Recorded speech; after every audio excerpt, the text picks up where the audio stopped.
আমাদের প্রতিবেশী দেশ বাংলাদেশ। বাংলাদেশের একজন রাজনৈতিক ব্যক্তি যিনি দীর্ঘ ১৭ বছর নির্বাসনের জীবন কাটানোর পর ফিরে এলেন নিজ দেশে বাংলাদেশের মাটিতে। এটা বাংলাদেশের আপামর জনসাধারণের জন্য কতটা উৎসাহের বিষয় সেটা গণমাধ্যমগুলোর দিকে তাকালেই আমরা দেখতে পাচ্ছি। বিভিন্ন গণমাধ্যম ফোকাস ছিল তারেক রহমানের দিকে। তিনি দেশে ফিরছেন, বিমান থেকে অবতরণ করেছেন, মাটিতে পা দেওয়ার সঙ্গে সঙ্গে জুতো খুলে পদার্পণ করেছেন, অর্থাৎ দেশের মাটিকে তিনি সম্মান জানিয়েছেন। দেশে না ফিরতে পারার যে বেদনা সেটা তিনি ব্যক্ত করেছেন। আমরা দেখেছি তারেক জিয়াকে দেশে যেভাবে মানুষ অভ্যর্থনা করে আদর করে কাছে নিয়েছে, তাতে বলা বাহুল্য আগামী দিনের প্রধানমন্ত্রী কি তারেক রহমান? হ্যাঁ, কট্টর মৌলবাদী সংগঠন আপনারা জানেন জামায়াতিয়া ইসলামিয়া, সেই জামাত কতটুকু হুল ফোটাতে পারবে, এনসিপির নেতারা কতটুকু হুল ফোটাতে পারবে তারা নতুন রাজনীতিতে। কিন্তু তারেক জিয়া যেভাবে শুরুতেই ধাক্কাটা দিয়েছে আপামর জনসাধারণকে, সেটা কিন্তু মনে রাখার মতো। আর কয়েকটা দিন, হাতে গোনা ৪-৫টা দিন পার হলেই নতুন বছর ২০২৬ পড়ে যাবে। আর ২০২৬-এর জানুয়ারি মাসটা দেখতে দেখতে কেটে গেলেই ফেব্রুয়ারি মাসেই নির্বাচন। আর সেই নির্বাচনে প্রধানমন্ত্রীর দৌড়গোড়ায় কতটা এগিয়ে সেটা আমরা কিন্তু বিভিন্ন মাধ্যমগুলোতে দেখতে পাচ্ছি। হ্যাঁ, যেভাবে তারেক জিয়াকে নির্বাসন করা হয়েছে, বেগম জিয়াকে যেভাবে রাজনৈতিক বন্দি করে রাখা হয়েছে, আপামর বাংলাদেশের মানুষকে যেভাবে শেখ হাসিনার জামানায় একদম কঠোর হস্তে শাসন জারি করেছে, তার বহিঃপ্রকাশ ঘটেছে ২০২৪ সালের ৫ই আগস্ট। আপনারা দেখেছেন সেই গণ অভ্যুত্থান। সেই গণ অভ্যুত্থানের পর্ব আজও চলছে। বিভিন্ন সময় রাজনৈতিক যেভাবে গুম হয়েছে, আমরা দেখেছি আয়নাঘর যেভাবে মাননীয় প্রধানমন্ত্রী শেখ হাসিনা আয়নাঘর তৈরি করেছেন, রাজনৈতিক প্রতিহিংসা পরায়ণ।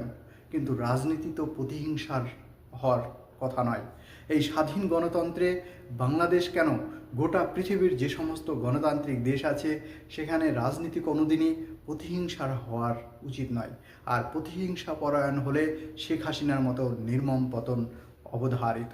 সেটাই ঘটেছে, সেটাই কিন্তু আমরা দেখেছি। আমরা আরও দেখেছি বিগত দিনে যেভাবে এরশাদ যেভাবে কঠোর দমনপীড়নের মধ্য দিয়ে তার ক্ষমতাকে ধরে রাখার চেষ্টা করেছিলেন, এরশাদ শিকদারেরও সেই চরম নির্মম পরিণতি ঘটেছে। অনুরূপভাবে যুগে যুগে যে সমস্ত দেশে এই ধরনের কঠোর রাজনীতি নেমে আসে, মানুষ গণতান্ত্রিক পদ্ধতিতে তাদের করে নেয়, তারা তাদের অধিকার অর্জন করে নেয়। সেটা কিন্তু আমরা বারবার দেখেছি। প্রিয় বন্ধুরা, আমরা দেখেছি কিভাবে নিজের মা অসুস্থ থাকার পরেও তারেক সাহেব দেশে আসতে পারেনি। এটা রাজনীতির হিংসা ছাড়া কিছুই নয়। এই ধরনের রাজনৈতিক হিংসার তীব্র নিন্দা জানাচ্ছি। আমরা দেখেছি ভারতের গণতন্ত্র প্রেমী মানুষ যেভাবে ভারতের গণতন্ত্রকে কায়েম করার জন্য, তারা সব সময়কার জন্য, বিরোধীরা শক্তিশালী, বিরোধীরা সব সময়তে তাদের কথা প্রস্তাব, তাদের চিন্তাভাবনা, স্বাধীন মত পোষণ করতে পারে। বাংলাদেশের আপামর জনসাধারণকে শেখ হাসিনা একদম কঠোর হস্তে দমন করেছে। আর সেই শেখ হাসিনার নির্মম পরিণতি হয়েছে দেশ ছেড়ে পালানো। শেষ পর্যন্ত তিনি কোথায় গিয়ে থাকবেন তারও নিশ্চয়তা নাই। বিভিন্ন সূত্র মাধ্যম যেটা জানতে পারা যাচ্ছে, শেখ হাসিনাকেও ভারতে আর বেশি দিন রাখবে না। শেখ হাসিনাকে ভারত থেকে দ্রুত অন্য কোনো নিরাপদ আশ্রয়ে যাওয়ার জন্য শেখ হাসিনাকে নির্দেশ দিয়েছে মোদী সরকার। মোদী সরকার চায় না যে ভারত ওই রকম হাসিনার মতো একটা স্বৈরাচারী শাসক তার দেশে থাকুক, এবং বাংলাদেশের মতো একটা প্রতিবেশী দেশ যেখানে বাংলাদেশের সঙ্গে ভারতের একটা সুসম্পর্ক, সেই সুসম্পর্ক নষ্ট হোক। তাই শেখ হাসিনাকে একদম কঠোরভাবে বলে দিয়েছে, আমরা তোমাকে আর ভারতে রাখতে পারবো না, তুমি যত তাড়াতাড়ি সম্ভব তুমি ইউরোপের কোনো দেশে চলে যাও ইউরোপের দেশ, না গেলে তুমি তো অলরেডি তোমার ছেলে জয় আছে, তার সঙ্গে যোগাযোগ করে তুমি এখান থেকে চলে যাওয়ার ব্যবস্থা করো। যদিও তারেক জিয়া নিয়ে আজকে আপনাদের সামনে এপিসোড, তাই তারেক জিয়ার যে সারাদিনের কার্যকলাপ সেগুলো নিয়ে আলোচনা করব। সকালে যখন তিনি ল্যান্ড করেছেন তার পরবর্তীতে সারাদিন, বৃহস্পতিবার সারাদিন লাগাতার প্রোগ্রাম, তার মায়ের সঙ্গে সাক্ষাৎ, জনমুখে মানুষের জন্য ভাষণ আমরা দেখেছি। এই সময় তিনি রাত্রি যাপন করবেন গুলশানের বাড়িতে। সেখানে রাত্রি যাপন করার পরে আগামী যে বৃহস্পতিবারে ল্যান্ড করেছেন এবং শুক্রবারের দিন জুম্মার নামাজের আগে কোনো তিনি প্রোগ্রাম রাখেননি, জুম্মার নামাজের পরে তিনি প্রোগ্রাম রেখেছে। লাগাতার প্রোগ্রাম। এখানে কিন্তু এনসিপি এবং জামাতের মানুষের চোখ কিন্তু কপালে উঠে গেছে। তারা ভেবেই উঠতে পারছে না যে এই মুহূর্তে তারেক সাহেব যেভাবে ঝাঁপিয়ে পড়েছে রাজনীতির ময়দানে, তাতে এনসিপির ছেলেরা এবং জামাতের ছেলেরা কোথায় লুকাবে সেটাই খুঁজে পাচ্ছে না।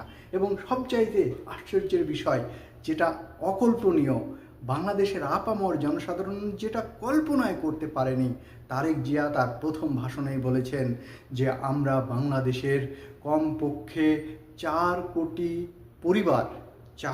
পরিবারের হাতে ন্যূনতম 500 টাকা করে তুলে দিতে চাই এবং এই টাকাটা প্রতি মাসে সারা জীবন পাবে। এটা ধাপে ধাপে আরও বাড়াবে। আপনারা জানেন বাংলাদেশ একটা সবচাইতে অর্থনৈতিক দিক থেকে পিছিয়ে পড়া দেশ।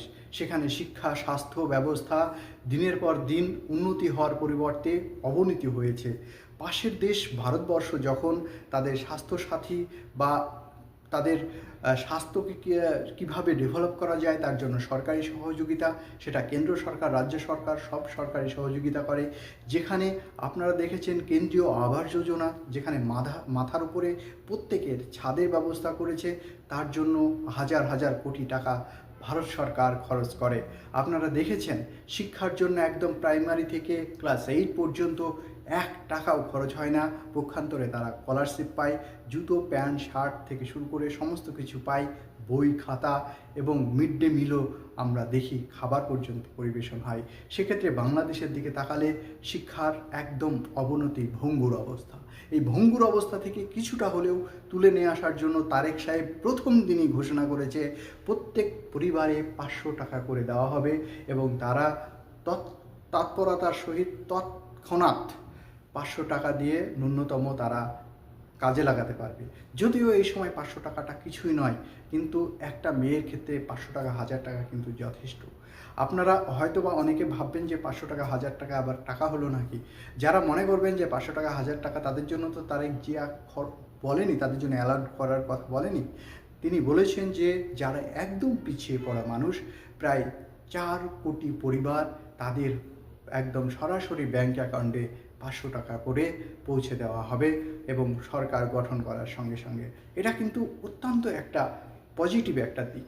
শিক্ষাক্ষেত্রে আমূল পরিবর্তন নিয়ে আসার কথা বলেছেন স্বাস্থ্যক্ষেত্রে ডেভেলপের কথা বলেছেন, আন্তর্জাতিক মানে সমস্ত রকম ডেভেলপ করার জন্য যা কিছু বাকি ছিল, অর্থাৎ বেগম জিয়া যতদিন পর্যন্ত প্রধানমন্ত্রিত্ব করেছেন, পরবর্তীতে খালেদা জিয়া কতটুকু বাকি রেখেছিলেন এবং শেখ হাসিনা কতটুকু করতে পেরেছে, তার উপরে অ্যানালাইসিস করে আগামী দিনে আন্তর্জাতিক একটা পরিস্থিতি নিয়ে এসে আন্তর্জাতিক লেভেলে বাংলাদেশকে তুলে ধরব, এটাই তারেক জিয়া বলেছেন। তারেক রহমান তার সঙ্গে সঙ্গে আরও বলেছেন, যেভাবে আমরা বাংলাদেশের আপামর জনসাধারণকে আগামী দিনে কি পরিষেবা দিতে পারবো তার যেমন ইস্তেহার থাকবে এবং তার প্রত্যেকটা পাই টু পাই দেখবে শুধুমাত্র পলিটিক্যাল এজেন্ট নয়, সেখানে দেখবে যারা এই বিষয়ের, অর্থাৎ এই ডেভেলপ বিষয়ে যারা অ্যানালাইসিস করতে পারে, যারা এই ডেভেলপ করতে গেলে যে সমস্ত অফিসার লেভেলে মানুষ আছে তাদেরকেও আমরা আমন্ত্রণ জানাচ্ছি। এটা কিন্তু খুব পজিটিভ একটা দিক, সত্যিই তাই। আসলেই জিয়ার মধ্যে, অর্থাৎ তারেক জিয়া সাহেবের ভিতরে যে একটা ম্যাচুরিটি এসেছে সেটা কিন্তু বলাই যায়। তারেক জিয়ার ভিতরে যে দীর্ঘ 17 বছর দেশের বাইরে থেকেও দেশের মাটির প্রতি তার যে ভালোবাসা, তার যে হৃদয় স্পর্শী কথাবার্তা, তার দেশের প্রত্যেকটা নাগরিকের প্রতি তার দায়বদ্ধতা থেকে তার চিন্তাভাবনামূলক যে সিদ্ধান্ত, সেটা কিন্তু বাংলাদেশের আপামর জনসাধারণের প্রাণের কথা, মনের কথা। আপনারা জানেন, বাঙালি হচ্ছে অত্যন্ত আবেগপ্রবণ মানুষ। বাংলা ভাষার মানুষ, বাংলার মা বোনেরা অত্যন্ত আবেগপ্রবণ মানুষ। তারা হৃদয় দিয়ে ভালোবাসতে জানে। রবীন্দ্রনাথ ঠাকুর যেমন তার হৃদয়ের ব্যাখ্যা করেছেন, কাজী নজরুল ইসলাম তার সদ্য মৃত বুলবুলকে ঢেকে রেখে যেভাবে কবিতা লিখতে পেরেছেন তার উচ্চ হৃদয়বৃত্তি দিয়ে, সেটা কিন্তু আমরা দেখেছি। তাই তারেক জিয়া আগামী দিনে বাংলাদেশের ভাগ্য আকাশে উজ্জ্বল নক্ষত্র হয়ে আবারও পরিস্ফুটিত হবে, সেটা বলার অবকাশ রাখে না। কিন্তু ঘটে যাওয়া যে দুর্ঘটনা, হাদি বাংলাদেশে যেভাবে হত্যা হয়েছে, সেই হত্যার পিছনে ভারত কতটুকু দায়ী, সেটা যদিও বাংলাদেশের আপামর জনসাধারণের মধ্যেও প্রশ্ন। কেননা একটা বর্ডার পার করে সেই মানুষগুলো কি করে বর্ডার ক্রস করে চলে গেল, সেখানে দেশের মধ্যেই সেনাবাহিনী এবং দেশের বাইরেও অর্থাৎ ভারতেরও সেনাবাহিনী আছে, তারা কিভাবে এই বিষয়টাকে সেটেল করলো, সেটাও প্রশ্নচিহ্ন থেকে যায়। যদিও এটা বিতর্কিত বিষয়, আজকে এই ধরনের কথা বলবো না। যে ধরনের কথাবার্তাগুলো বলছি শুধুমাত্র তারেক জিয়ার সম্পর্কে, তারেক রহমান সাহেবের নিয়েই কথা বলছি। এবং আজকের সারাদিনের যে তার পঙ্গু হাসপাতালে যাওয়া, আপনারা জানেন যে ৩৬শে জুলাই যে নামকরণ করা হয়েছে, সেখানে যে সমস্ত মানুষ পঙ্গু হয়েছেন, কারোর হাত অ্যাটাক হয়েছে, পা অ্যাটাক হয়েছেন, এখনও পর্যন্ত সুস্থ হননি, তাদের সঙ্গে সাক্ষাৎ। হাদি সাহেবের কবর জিয়ারতের উদ্দেশ্যে তিনি যাবেন তার কবর ময়দানে। এই যে বিভিন্ন ধরনের একটার পরে একটা তার ঠাসা প্রোগ্রাম, সেই প্রোগ্রামের মধ্য দিয়েই তারেক সাহেব যে আগামী দিনে বাংলাদেশের নতুন সূর্য উঠবে, তুলে নিয়ে আসবে, এটা কিন্তু বলার অবকাশ রাখে না। তবে হ্যাঁ, একটা জিনিস বলতেই হয়, বাংলাদেশের আপামর মানুষ যেমন বেগম জিয়ার তার কার্যকলাপ দেখেছে, শেখ হাসিনার কার্যকলাপ দেখেছে আপনারা জানেন জামাতেরও কার্যকলাপ দেখেছে। জামাতের যে একেবারে সুন্দর তাদের ইতিহাস তা কিন্তু নয়, শেখ হাসিনার যে আওয়ামী লীগ তারও যে সুন্দর ইতিহাস তাও না। আবার বিএনপির অর্থাৎ তারেক জিয়া সাহেবদেরও যে ইতিহাস খুব সুন্দর এটা কিন্তু নয়। তবে একটা দিক থেকে তারেক জিয়া অনেকটা এগিয়ে, সেটা হচ্ছে তারেক জিয়া বয়স এবং তার ম্যাচুরিটি, এবং আগামী দিনে যে বাংলাদেশের নতুন স্বপ্ন, সেই স্বপ্ন প্রথম ধাক্কাতেই যেভাবে মহিলাদের জন্য তিনি ভাবছেন, আপামর মায়েদের কথা যেভাবে ভাবছেন, বাংলাদেশের প্রতিটা মায়ের কথা, সেটা কিন্তু বলার অবকাশ রাখে না।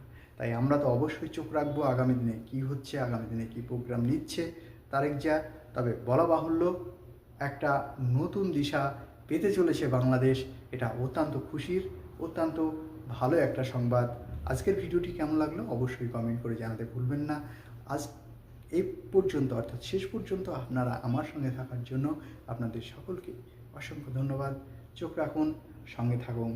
থটস অফ সানারুল, আমি আপনাদের সঙ্গে সব সময় সত্যের পক্ষে এবং ভালো কিছু তুলে ধরার চেষ্টা করি।